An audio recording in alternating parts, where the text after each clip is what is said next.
अब ये क्वेश्चन ले लेते हैं। ये क्वेश्चन अभी रिसेंट के एग्ज़ाम में आया हुआ इलेक्शन का क्वेश्चन है। अब इस क्वेश्चन को हम देखकर लैंग्वेज इसकी इतनी बड़ी है तो जाहिर सी बात हम फर्स्ट राउंड में नहीं करेंगे। भैया नहीं कहूँगा कि ये सेकंडों में क्वेश्चन उड़ा दोगे। ये वैसे क्वेश्चंस हैं जो आपके 1.5 से 2 मिनट ले ही जाएंगे, तो ये फर्स्ट राउंड में करने के क्वेश्चंस हैं ही नहीं। तो इसको जब पहला राउंड आप कर लें क्वेश्चंस का, उसके बाद ही इसे करने की कोशिश करें। तो चलिए इस क्वेश्चन को करते हैं।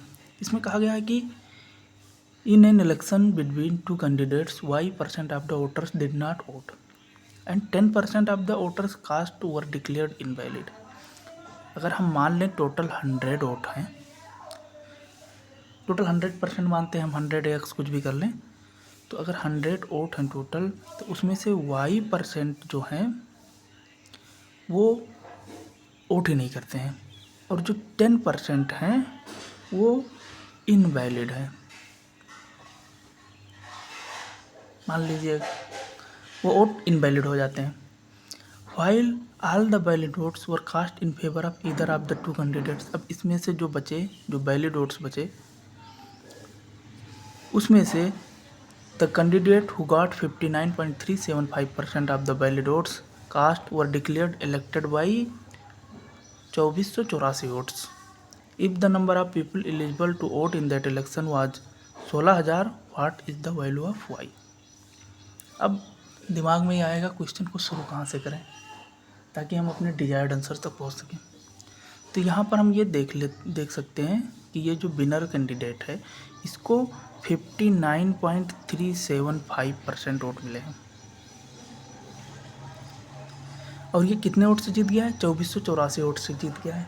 अगर हम वैलिड वोट्स, अब यहाँ पर हम ये टोटल वोट मान रहे हैं, अगर वैलिड वोट रिवर्स में चलेंगे हम यहाँ पर, अगर हम वैलिड वोट यहाँ पर अगर 100% होता तो विनर को इतने मिले हैं, तो जो दूसरा कैंडिडेट है उसे कितना वोट मिला होगा, तो इसमें से हम माइनस कर देंगे तो वो आ जाएगा। इलेक्शन के क्वेश्चन को मैं हमेशा कहूँगा पेशेंस के साथ ध्यान से क्वेश्चंस को पढ़कर ही करनी चाहिए।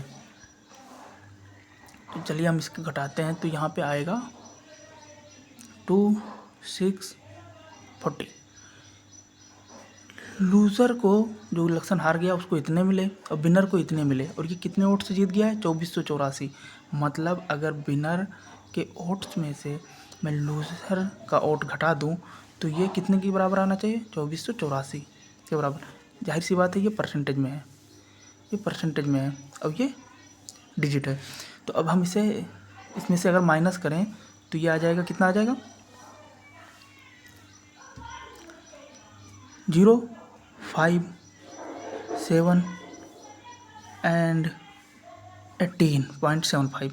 अब ये किसकी वैल्यू है? ये परसेंट की वैल्यू है। ये कितना आ रहा है? ये आ रहा है 2484। अब हम यहाँ से 100% की वैल्यू निकाल सकते हैं। अगर 18.75 की ये है तो 100 की वैल्यू ये होगी, और ये क्या है? ये है वैलिड वोट्स, क्योंकि हमने यहाँ पे 100 जो रिवर्स ऑर्डर में चल रहे थे तो 100 को वैलिड वोट मान रखा था। तो अगर हम इसको यहाँ पे कैंसिल आउट करें तो देखते हैं कितना आएगा। 25 सत्ते 25 पंचे 25 चौके 25 तियाँ, और ये 4 8 3 8 24, तो ये आ जाएगा इतना मल्टीप्लाइड बाई 16। ये क्या है? ये है वैलिड वोट्स। पेंसिल यहाँ पे हम मल्टीप्लाई नहीं करेंगे क्योंकि हो सकता है आगे जाके कट जाए, इसीलिए इन क्वेश्चंस में ध्यान रखना, मल्टीप्लाई यहाँ नहीं करेंगे। लेकिन अब हमने ऊपर देखा था कि जो 10% है वो इनवैलिड है, 10% जो वोट्स है वो इनवैलिड है।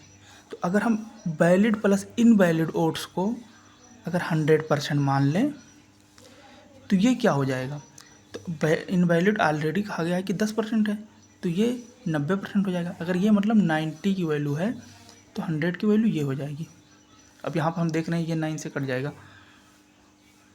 9 81 9 दिन 18, तो ये हो जाएगा 92 मल्टीप्लाइड बाई 16 मल्टीप्लाइड बाई 10।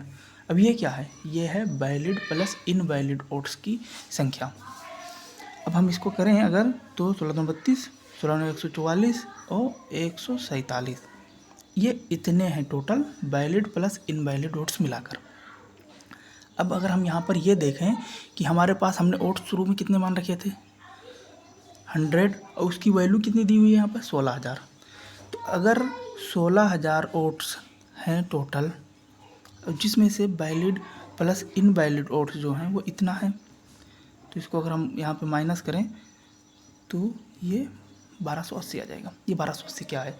ये 1280 वो है जिन लोगों ने वोट नहीं किए हैं, और वहाँ पे क्या कहा गया है Y% लोगों ने वोट नहीं किए हैं।